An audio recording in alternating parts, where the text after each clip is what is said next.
welcome back to EDH Deck Building. I am your host, Demo, and these are 10 Commander staples that I don't see anymore. It's videos that I do once in a while where I talk about old staples that we used to see in the Commander format a lot, that I used to see all the time when I started playing, and we don't really see anymore. And I like to do it for a number of reasons. First of all, because for all the newer Commander players out there, it sort of gives you an idea of how things used to get played. And for, I guess, older Commander players or people that have been playing for as long as I have, or maybe longer, it's sort of a nostalgic thing. But I think more than anything, it is just sort of a, hey, look at how much the format has changed, right? Because the Commander format gets so much attention.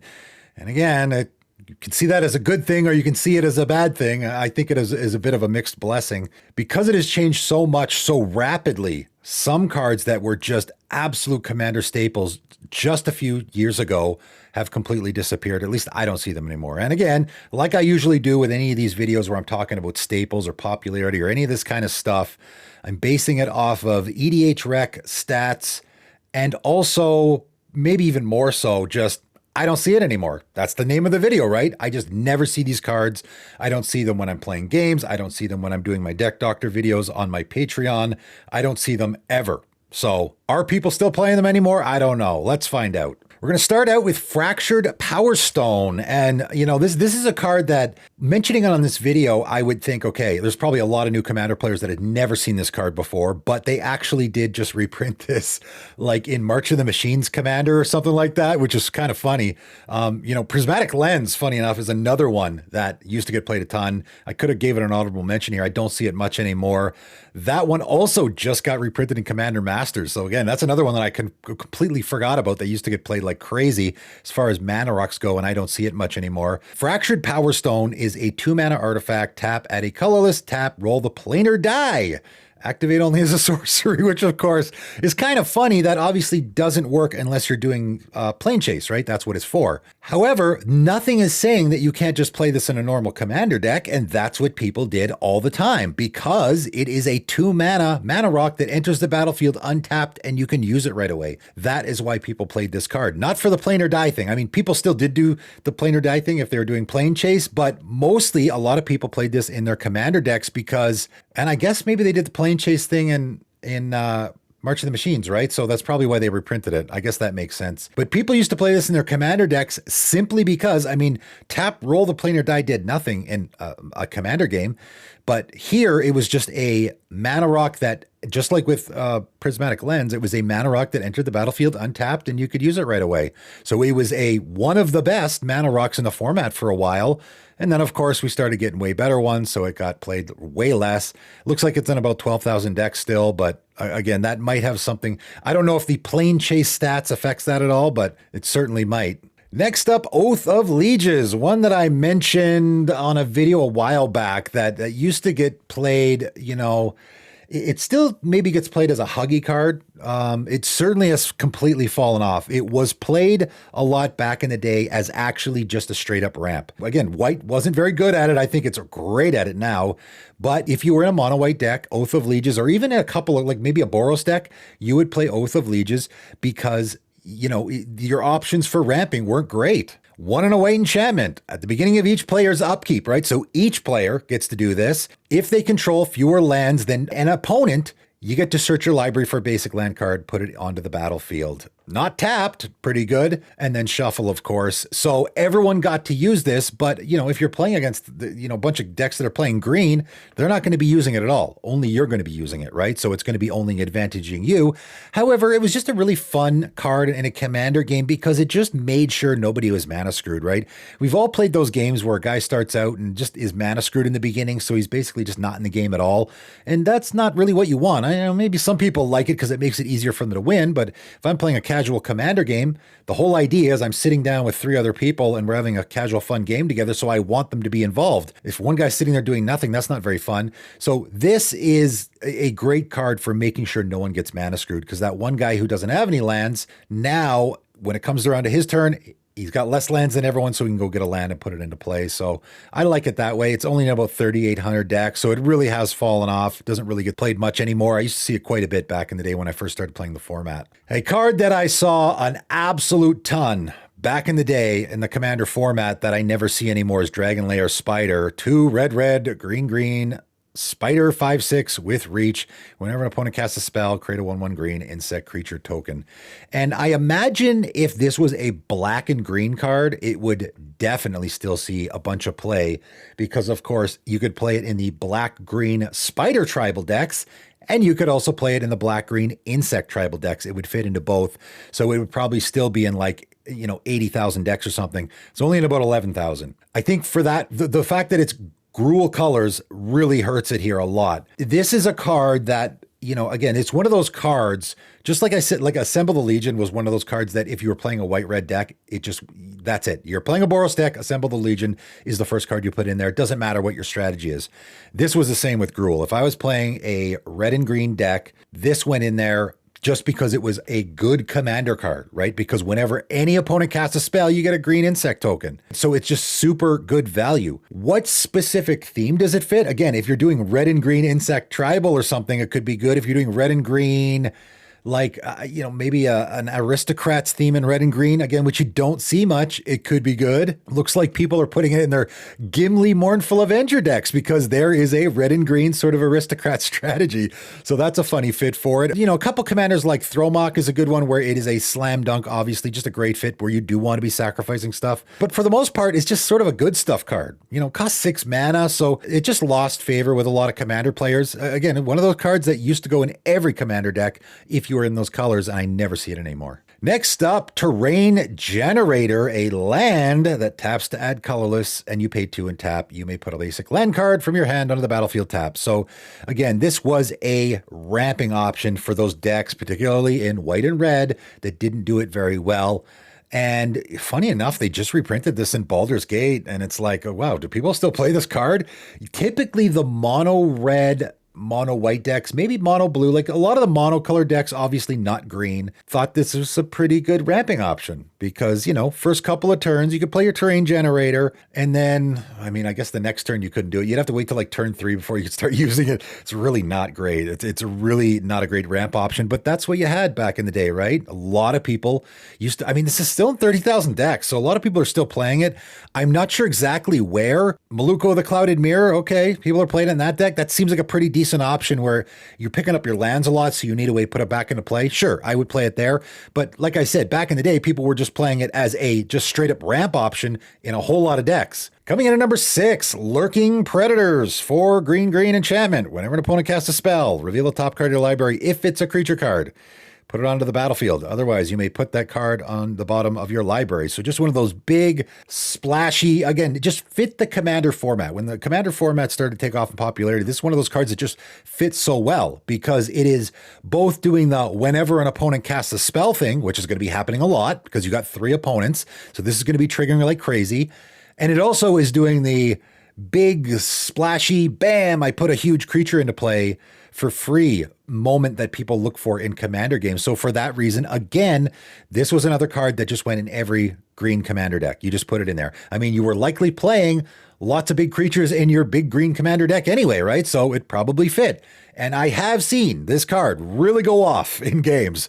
Back in the day, 4 or 5 years ago, I used to see this card all the time. And when people slapped it down, it was like, uh-oh. It was one of those uh-oh cards. It was like Consecrated Sphinx or something, right? It was one of those cards where it's like, okay, everyone, we got to get this off the table right now before this gets completely out of hand. It is a 6 mana enchantment. It's a lot. I have seen people whiff, though, also, right? I've seen this card really get out of hand, but I've also seen this card not do a whole lot. 6 mana, it comes down, flips a couple cards and does nothing because you're flipping lands and instants and artifacts, and then someone destroys it and you get absolutely nothing for your 6 mana. So, it is one of those cards where you can whiff. I don't love cards where I can whiff. I've never put this card in a deck. Obviously, you can fit extra good in certain strategies. Any deck where you're manipulating the top of your library, it still is a pretty good fit. But again, it used to be one of those cards where you just kind of shoehorned it into any green deck, and you're certainly not doing that anymore. Currently in about 28,000 decks on EDH Rec, which still is not bad, but again, I never see this card anymore, ever. Next up, Sunbird's Invocation. 5 and a red enchantment. Whenever you cast a spell from your hand, reveal the top X cards of your library where X is the spell's mana value. You may cast a spell with mana value X or less from among the cards revealed this way without paying its mana cost for the rest on the bottom of your library in random order. So doing the Cascade thing essentially. And again, this was a card that came out, in Ixalan, I think, and immediately was just a commander staple overnight. You just saw it everywhere. Everyone, again, I got a deck that's red, it's going in there. Didn't really matter what you were doing.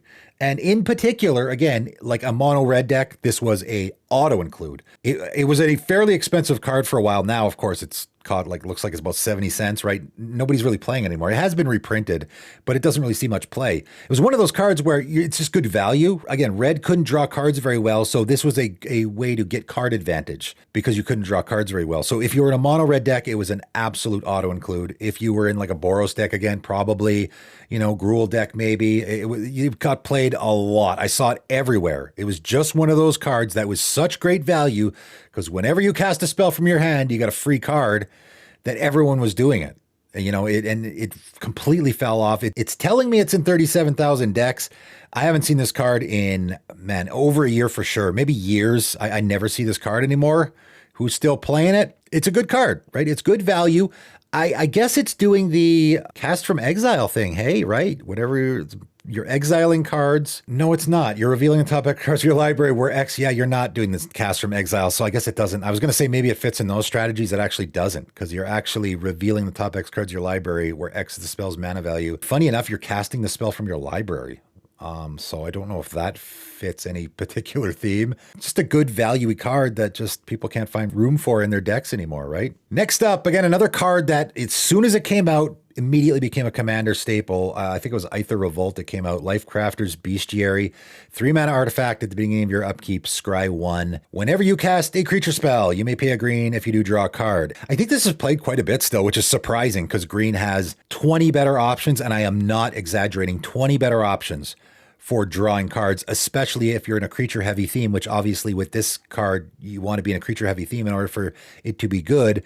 If you're in a creature-heavy theme in green, I can think of so many options that are better than this, in my opinion. But at the time, it was great. This immediately became a commander staple. Everyone was putting in their green decks, myself included, because it was a great draw option for green. And again, the timeline, as far as I remember, this came out, and then very quickly after, we got Guardian Project. We got Rishkar's Expertise. I think Rishkar's Expertise might have been the same set, right? That was the moment where green actually wasn't great at drawing cards. Again, people were playing cards like Heartwood Storyteller in their green decks because they didn't have great options for drawing cards in green. This was a great option for green. And then we got Guardian Project, Rishkar's Expertise, and the Great Henge. All bam, bam, bam, sort of all in a row. And those became the 3 best card draw options. That was your best card draw options in green. So Lifecrafter's Bestiary sort of fell off a little bit. Then you got Return of the Wild Speaker. And then they just kept on going.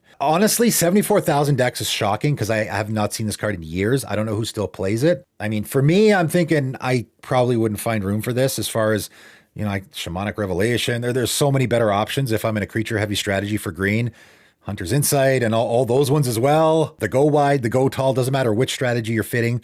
Green has great options there. So this for me, I wouldn't find room for unless you really want the scry maybe. So hold on a second. Those new Lord of the Rings commanders in green that you want to be scrying, there you go. Maybe that's a good fit there, right? Other than that, I probably wouldn't be playing it, and I certainly have not seen it in a long time. Next up, one of the most popular removal spells in the entire format for a long time, Vindicate. And this was just, it's funny, when this card was printed, it was considered broken. It was one of those cards like Lightning Bolt or Birds of Paradise where it's like, oops, we screwed up. This card is too good. Because, of course, 1 white and a black sorcery, destroy target permanent. I think maybe what they didn't realize about this card is that you could destroy lands with it. I don't know if they realized that when they designed the card, but when the card first came out, what was the Invasion? What was the set? It was a really great set. Of course, this was a super sought after card because, you could destroy any permanent, which I believe was the first card to ever do that, right? Was this the first card ever to do that? And you could destroy a land with it, which made it extra good. And of course, now it's rare that they will allow you to just destroy any permanent with no drawback at all, right? This card is just destroy a permanent, 0 drawback. They don't get a token. They get nothing. It's just 3 mana, destroy a permanent, which, you know, as I'm talking about this, it's like, okay, that's super good. Why are people not playing this? And again, people do play this in the Commander format. It is apparently in 60,000 decks. Used to be, if you were in a white-black deck, it was an auto-include because it was your best option for removal. This was before Generous Gift. This was before Vanishing Verse. This was before Despark, right? All of those, it was, I think Anguished Unmaking might have been around. But of course, Anguished Unmaking doesn't hit lands and Vindicate does. I honestly don't know if I've ever put this in a deck, because when I first started playing, it was actually still a pretty expensive card and I couldn't get my hands on one. And then very quickly, the removal just got completely out of hand for black and white. So I had no reason to.